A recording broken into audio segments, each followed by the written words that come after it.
This process of being obsessed with this conspiracy theory, reading the Bible, freaking myself out, nobody else caring at all what I was telling them about the Bohemian Grove and the Skull and Bones Society and the Council on Foreign Relations, the Bilderberg Group, the Trilateral Commission, blah, blah, blah, blah, blah, blah, blah, blah.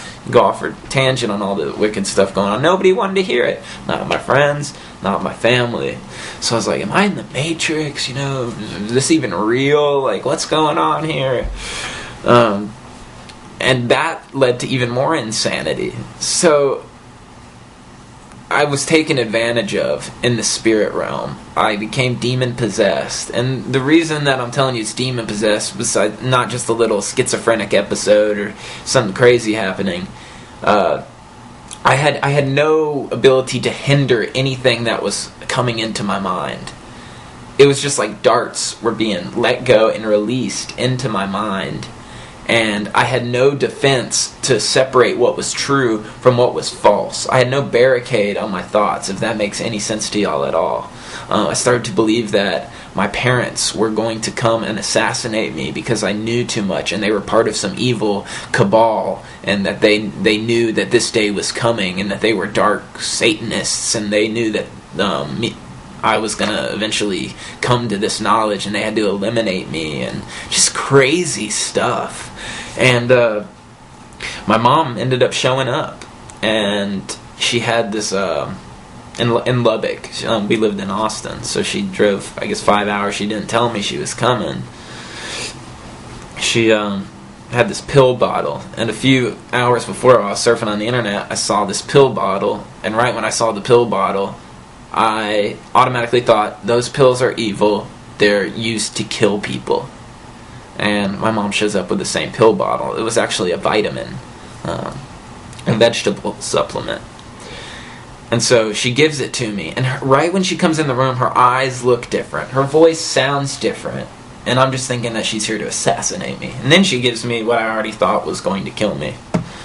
So there was obviously demonic stuff going on there. And then I tell my mom, get out of my mom or get out of my life, because I thought that my mom was demon-possessed, right?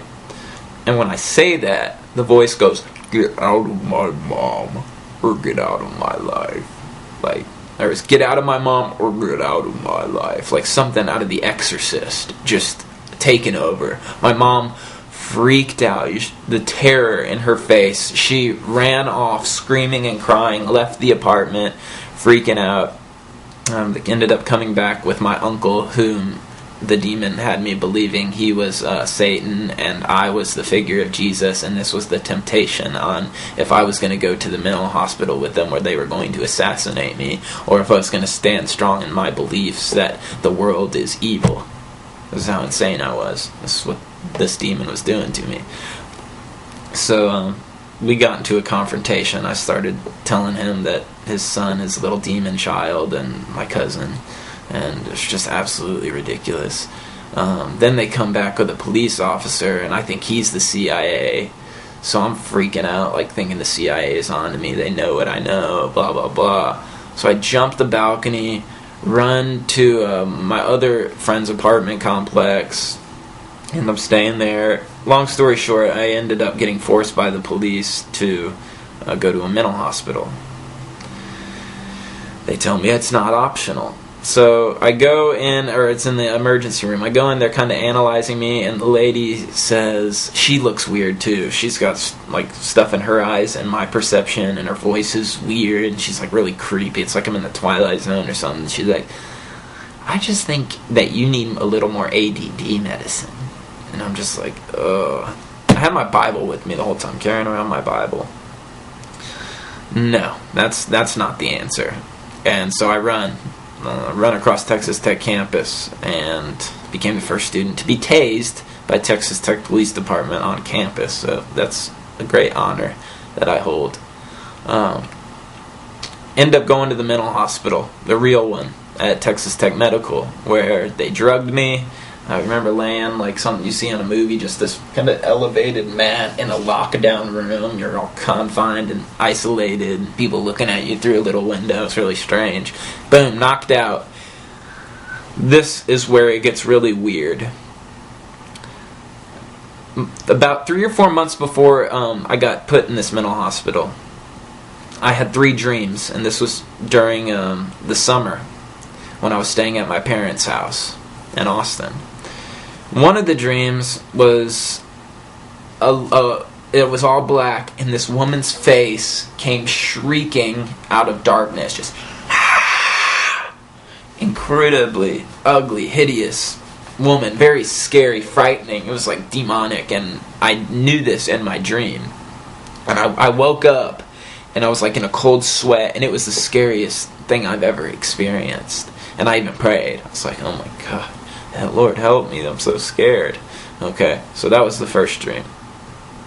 The second dream that I had over the summer was I was in like a banquet room, and there was this guy, and he was the center of attention. A lot of people were focused on him.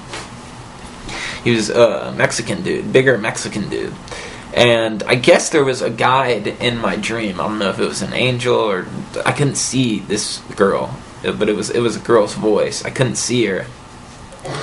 But I said, who is this? And the voice said back, he is a righteous man of God. He is an untouchable of God. That's what I remember the voice saying. So he was kind of mingling around with the people, talking to people and such. Woke up from that one. And the next dream was a dream that I had about a book. And it was all the mysteries I wanted to know in this book. And that one isn't as significant as the first two, but it did play a little bit of a role. So the first 2 dreams, the scary woman and the righteous untouchable of God. So, in the mental hospital, they take me over to another mental hospital. The first thing I realize when I come to the doors just opening like this, the first moment of conscious remembrance, doors opening, the woman who was in my dream, the face shrieking out of darkness, right there. And this isn't in real life, this isn't a dream anymore. The woman's right there, and she has a Bible in her hand. She says, son, I'm your birth mother. Your parents stole you from me when you were a little boy and forged your birth certificate, and now God has put us together. So, being that I had no barricade on my mind at this point, and I already thought my parents wanted to assassinate me because I knew too much, and that they were part of some secret cabal, I kind of believed her. And I was like, oh, Mom, just crazy. She was demon-possessed too, I was demon-possessed, and there was all sorts of crazy demonic stuff going on in the spirit realm. So she's like, this Bible's for you, son. I'm Jerry, and blah, blah, blah. They ended up putting me down to sleep pretty quick, because I hadn't been sleeping much, so I think I slept like 15 hours or something, and woke up, and then ate some breakfast the next day, and I was just... like, I didn't know at this point if I was dead, if this was like some sort of like afterlife test, or I didn't know what was happening. I didn't even know if I was in reality anymore or what was going on. Then after breakfast later on in the afternoon, the nurse comes by and she's like, hey, I just want to introduce you to Crescencio. He's going to be your roommate. He's a great guy. Look at this guy. Same guy from my dream. Okay, so I told him, I was like, I already know you, and he was just kind of like, okay. And the nurse was like, what? Okay, you're weird, you're insane, you're welcomed here, we love kinds like you. So I already know you. I reached out his hand to shake his hand, and the nurse says, Crescencio was in Vietnam and he can't be touched. He doesn't like to be touched. And so I already knew that he was the guy in my dream, right? And then the nurse tells me he can't be touched. And in my dream, the angel said he's an untouchable of God.